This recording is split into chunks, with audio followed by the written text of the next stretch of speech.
Bayan rasuwar mujaddadi Shehu Usmanu Dan Fodiyo a shekarar 1917, ɗansa Muhammadu Bello Usmanu Dan Fodiyo ya kasance sabon sarkin musulmi kuma jagoran daular Usmaniyya. Muhammadu Bello ya bayyana Sokoto a matsayin hedikwatar da zai dinga gudanar da mulkinsa, duk da cewa dai mafi yawancin rayuwarsa da kuma wasu al'amura na gwamnatin an gudanar da su ne a Wurno, wanda a can ne ya mutu kuma aka bizne shi.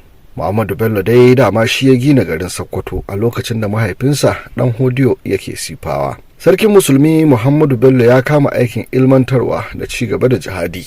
Ya ƙara mayar da hankali wajen ganin an baiwa mata damar neman ilimi kamar yadda mahaifinsa Dan Fodiyo da kawunsa Abdullahi bin Fodiyo suka fara yi. Har wayo sarkin musulmi Muhammadu Bello ya ɗaura yaƙi da 'yan tawaye musamman daga yankin Zamfara da suka hada da Banaga Dan Bature da Abdulsalami Bagimbane. Shi Abdulsalami Bagimbane ya yi yaƙi tare da Shehu Dan Fodiyo kuma yana cikin manya-manyan mayakan daular Fulani, duk da cewa shi ba Fulatani ba ne. To amma wani rashin jituwa ya shiga tsakaninsu har ya ƙi yin mubaya'a ga Muhammadu Bello, abin da ya sanya dangantaka ta yi tsami tsakaninsu. Domin ci gaban wannan aiki na ilmantarwa da kuma tabbatuwar daular ta Usmaniyya, sarkin musulmi Muhammadu Bello ya ga yiwuwar samar da masu bashi shawara tare da taimaka masa wajen sauke wannan nauyin. Kasancewar a lokacin rayuwarsa Sheikh Usmanu Dan Fodiyo ya yi kokarin kin bayar da mukamai ko sarautu, inda ya gudun mukaman su janyo rudani da gaba tsakanin al'umma. Bayanan tarihi sun nuna mukamin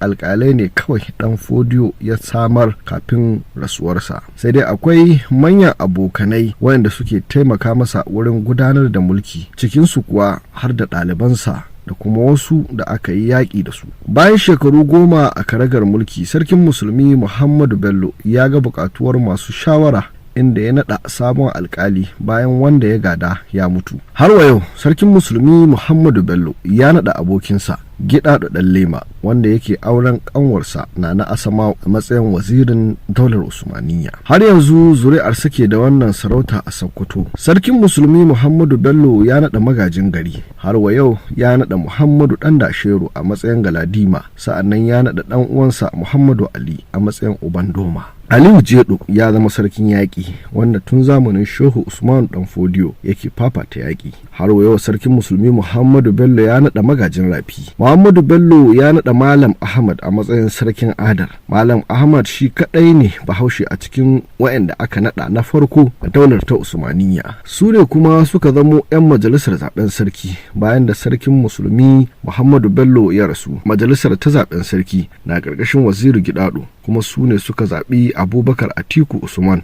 ya zama sarkin musulmi bayan rasuwar Muhammadu Bello. Su ne suka ci gaba da zaben sarki, sai dai wasu shekaru baya da aka samu sauyi aka ƙara wasu, musamman hakimai, kamar dai yanda H.A.S. Johnson ya bayyana a cikin littafinsa na The Fulani Empire of Sokoto. Masu riƙe da sarautun mashawarta ne, waɗanda a cikinsu ba wanda zai iya zama sarkin musulmi domin ba su da ga 'ya'ya ko jikokin Shehu Usmanu Dan Fodiyo.